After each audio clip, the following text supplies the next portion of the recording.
The elimination of structural as well as financial barriers to mobile capital at the scale for South Africa's just energy transition has come under the spotlight on day one of a three-day climate symposium. Now, the event is currently underway at the CSIR Convention Centre in Pretoria, is hosted by the National Treasury, working with the Presidential Climate Commission as well as the World Bank. It is held under the theme Moving the Needle on Climate Change and Just Transition, as has seen President Cyril Ramaphosa deliver a keynote address there. For more on this now, let's cross live to SABC News economics reporter Katlego Legodi. Katlego, a very good afternoon to you. So the recent inclement weather in the country has really raised issues around what is really going on, and I suppose piqued a lot of interest around climate change. What type of discussions are taking place at the climate symposium today? A very good afternoon to you, Alicia, and to our viewers at home. You're right, even President Cyril Ramaphosa in his address earlier on, just talking about the structural challenges that we have here at home that have been brought about by climate change, the issue of floods, the issue of the adverse weather conditions whereby the agricultural sector is concerned. And we see him giving out a frank call to everybody that is here. I mean, we have ministers, we have international guests here, we have role players and experts from the climate sector, just a frank talk around how everybody should just come through with South Africa's framework and this consolidated efforts towards ensuring that at least we reach the ambitions and net zero this by 2050. So at the heart of where you find us this afternoon, Alicia, is just at the sidelines of these panel discussions, and most of them have been centered around financing, climate financing, and we know very well that the Presidential Climate Commission has been doing a lot of work on the ground to come through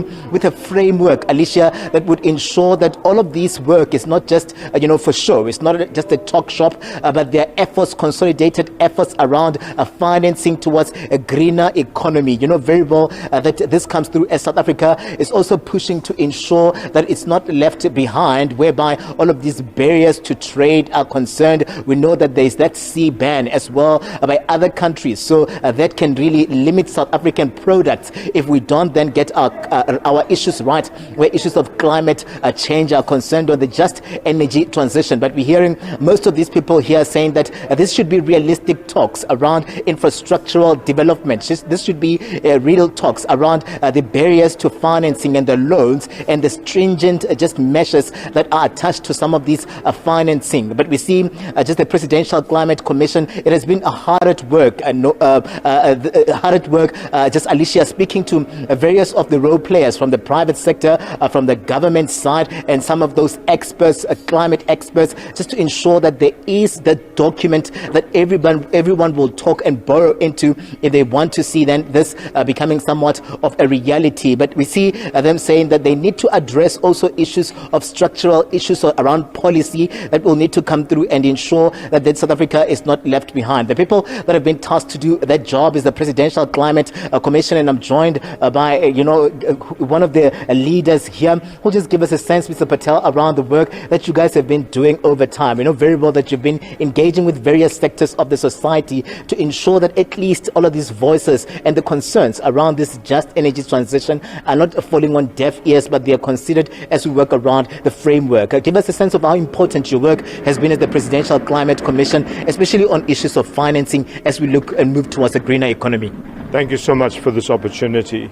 And let me say that this symposium, co-convened by the National Treasury, the Presidential Climate Commission, as well as the Presidency, brings together all of government to make sure that, as you said, we speak with one voice and we speak in a coordinated manner. The last 2 years or so has seen the Presidential Climate Commission formulate the Just Transition Framework, and with Just Transition Framework, as our President also said this morning, must leave no one behind. We know that climate events in the form of disasters like floods and droughts are also causing havoc on people's lives as well as causing damage to the economy. We all know that this climate response over the next couple of decades needs to take us not only to a lower carbon and climate resilient society, but needs to also take into account what South Africa's own socio-economic development needs are. We do know that the international community has made a pledge about a year and a bit ago of $8.5 billion. But as we look at what the real requirements just for three sectors of the economy, energy, electricity, electric vehicles and green hydrogen are going to require by way of investment, there's a gap of $90 billion to 2027, 2028. And this then means that in the context of a constrained fiscus, we need to become much more creative in the way in which we mobilize the finances to be able to conduct this set of transitions that are required to 2030 to begin our decarbonization journey. But as I said, in a way that has socio-economic development and justice at the heart of our transition in South Africa. How do we scale up that financing? What are those avenues that are needed? I know very well that these talks, especially the panel discussions, are to bring about ideas as to how then we can just have a consolidated approach to scaling up these economies. What have you been picking up? And with the work that you've been doing as the Presidential Climate Commission, what can you say these are viable options that are available as we speak right now that really will need to see go into this particular framework? So first of all, let me just say that as it relates to national infrastructure, and that would mean the transmission grid, in the case of transport, it will mean the rail networks, these need to be financed in a way where the fiscus, National Treasury, creates the conditions where our state-owned companies can do what is required. There's another category of finance which, if we create the right conditions, whether that is by decreasing the cost of capital or whether that is by removing the barriers to investment, we can mobilize a lot of capital from South Africa's own domestic private capital and financial markets. I want to speak about one category of finance that we as the PCC are very intent on finding a solution for.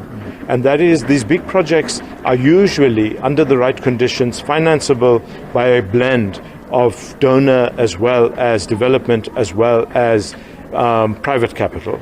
However, as the transition unfolds, we run the risk of workers being left behind, and we run the risk of communities who are currently dependent on the coal value chain in Mpumalanga, for example, being left behind. And the PCC is adamant that we need to find ways of blending public and private resources, pulling in the grants that might be available from international donors, pulling in private sector capital and helping communities to conceptualize alternative livelihoods should they be negatively impacted through the course of the just transition. So that, for example, in a place like Mpumalanga, if the power stations start shutting down, if the coal mines over a period of time start closing, then we have enough time to ensure that we've made plans to ensure different types of economic activity, livelihoods, and earnings potential for those communities, so that we can ensure that ours is not only driven by decarbonization, but it is driven by a fundamental commitment to ensuring that people also progress as we undertake this just transition. And just before we let you go, Mr. Patel, we hear President Cyril Ramaphosa talking about the domestic markets and those avenues that will need to be tapped into. We know very well that there have been issues around our economy here at home. Do we see that as a viable avenue in terms of rallying the domestic markets to rally behind this? And the concerns from civil society, do we see them as the work that you've been doing coming through and being ventilated to you as the PCC around their concerns? As the PCC, our job is to find the reconciliation and what I would call the intermediation between communities and society on the one hand, and the big parts of our economic, industrial and financial architecture on the other hand, and to make sure that all of these providers of finance, the developers of projects, understand that they need to think about people and their livelihoods as they undertake their large-scale projects. And this is where our own just transition financing mechanism seeks to find a place where we do not leave people behind as we roll out these large public and private infrastructure generation projects and other big projects in the industrial sectors of our economy. Mr. Patel, thank you very much, sir, for your time coming through to us as the head of climate financing here at the Presidential Climate Commission. And you hear them, Alicia, talking about the work, the mammoth of a task that is ahead here, but they have solutions. These men and women here are talking about even policies around just internationalism and how then everybody else will ensure that they play their role in a way that the considerations or concerns from civil society and some of those groupings that have been affected already by this just energy transition will be taken into consideration. It's back to you in studio. For now, Alicia. Thank you so much to SABC News Economics reporter there, Katlego Legodi, at the 3-day climate change symposium taking place in Pretoria.